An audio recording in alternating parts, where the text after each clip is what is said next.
एक बार एक भिखारी अपने जीवन से परेशान हो चुका था, क्योंकि उसे अपने जीवन को चलाने के लिए भीख मांगनी पड़ती थी और इसी बात को लेकर वो बहुत दुखी रहता था। दिन भर यही सोचता था कि उसके जीवन में बदलाव कैसे आएगा। यह सोचकर वो बहुत ज़्यादा निराश हो जाता। वह हर दिन देखता कि बहुत सारे लोग निराश होकर आंखों में आंसू लिए विभिन्न चिंताओं से परेशान लोग गौतम बुद्ध की तरफ जाते, लेकिन लौटते समय वे सभी लोग बहुत ही खुश रहते।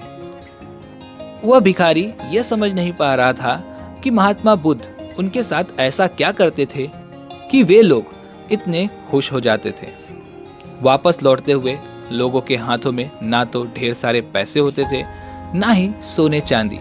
तो फिर ऐसा क्या होता था कि लोग महात्मा बुद्ध के पास से लौटते वक्त इतना खुश होते थे। यह सब सोचने के बाद उस भिखारी ने भी निर्णय लिया कि वह भी महात्मा बुद्ध के पास जाएगा और देखेगा कि ऐसा वहां क्या हो रहा है कि दुखी लोग उनके पास जाकर खुश हो जाते हैं। वह अगले दिन ही महात्मा बुद्ध से मिलने के लिए उनके पास चल पड़ा, जहां महात्मा बुद्ध मौजूद थे और बहुत लंबी कतार लगी हुई थी। वह भिखारी भी कतार में लग गया। कतार में लगकर वह अपनी बारी का इंतजार करने लगा। देखते देखते उसकी बारी आई और उसने महात्मा बुद्ध से कहा, महात्मा बुद्ध, मैं बहुत ही गरीब हूँ, मेरे पास कुछ भी नहीं है। मुझे अपना जीवन चलाने के लिए दूसरों से भीख मांगनी पड़ती है। अब आप ही बताइए कि मैं अपने जीवन को कैसे बेहतर कर सकता हूँ। यह सब सुनकर महात्मा बुद्ध ने कहा, तुम गरीब नहीं हो, तुम्हें ऐसा लगता है, क्योंकि आज तक कभी तुमने किसी के लिए कुछ भी नहीं किया, ना ही तुमने कभी किसी को दान किया और ना ही तुमने दूसरों के लिए कुछ किया।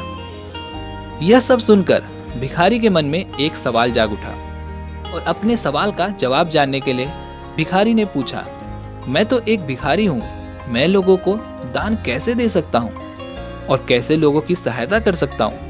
मुझे तो खुद अपना जीवन चलाने के लिए दूसरों से भीख मांगनी पड़ती है।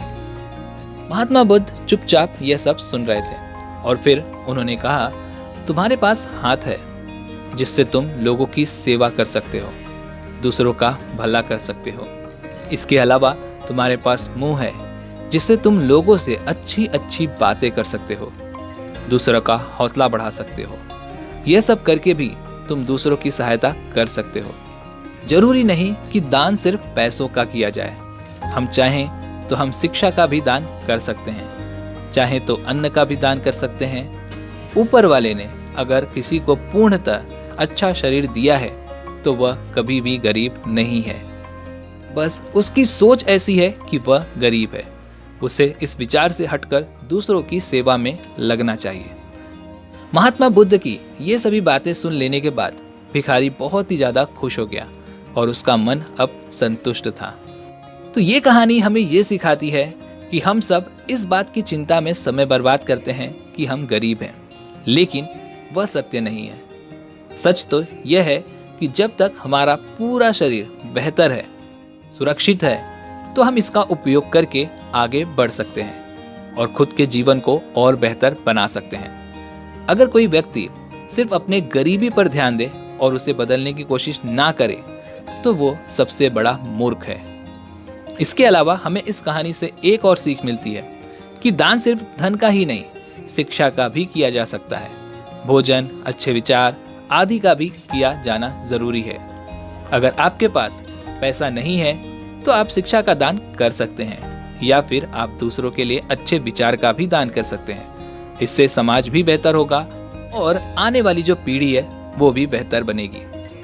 सो दोस्तों, अगर आप भी अपनी लाइफ में कुछ बड़ा हासिल करना चाहते हैं तो पहले इन निगेटिव विचारों से दूर रहिए, क्योंकि ये निगेटिव विचार आपको आगे बढ़ने नहीं देंगे। जब तक आप अपने आप को छोटा या फिर कमजोर समझते हैं तो दोस्तों आप अपने जीवन में कुछ भी हासिल नहीं कर सकते। वहीं पर अगर आप इन निगेटिव विचारों को छोड़कर पॉजिटिव विचारों को अपना लेते हैं तो दोस्तों समय जरूर लगेगा, लेकिन आप अपने लक्ष्य को हासिल जरूर करेंगे। तो पॉजिटिव विचारों को अपनाइए और अपने जीवन को बेहतर बनाइए।